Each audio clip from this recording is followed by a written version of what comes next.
What is the most common sex misconception? Don't stop does not mean speed up.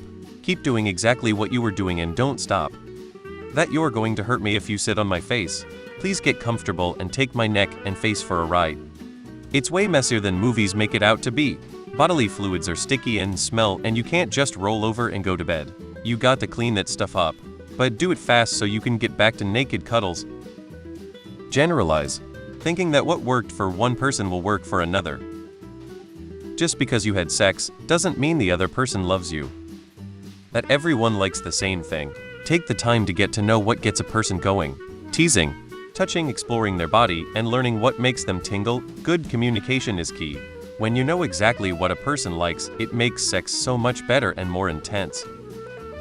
That it's always supposed to be great. It just isn't.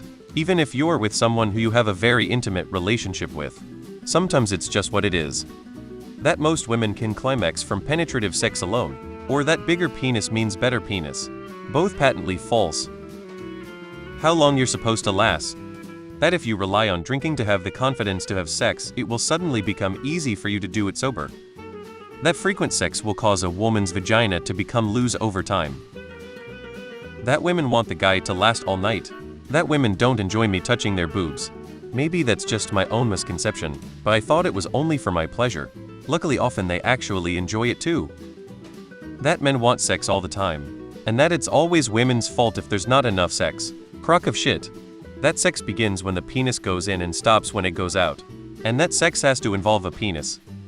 That asking for consent is unsexy and that you should just go for it. Conversely, that if you yourself consent to sex, that you are consenting to everything your partner tries to do. First one is a skill issue. There are plenty of ways to get consent in a sexy way. And if simply asking for consent ruins the mood, there wasn't much of a mood to ruin. Secondly, no. Listen to me when I say why consent can be revoked at any time. Full stop. If you want to stop, then say so and both of you can stop. The right people care way more about being sure you're just as comfortable than they do about getting off. And everything I've just said applies to men, women, and everyone in between. That women love anal. Sure, some definitely do, but for most, it's very painful. I don't know how gays do it all the time, but they must have figured a secret out. Sex is easy, pleasure can be hard work. That receiving consent to one tiny thing just immediately means you've gotten consent to everything you want to do to them, without even wanting to ask them first. Rubbing it real fast feels good.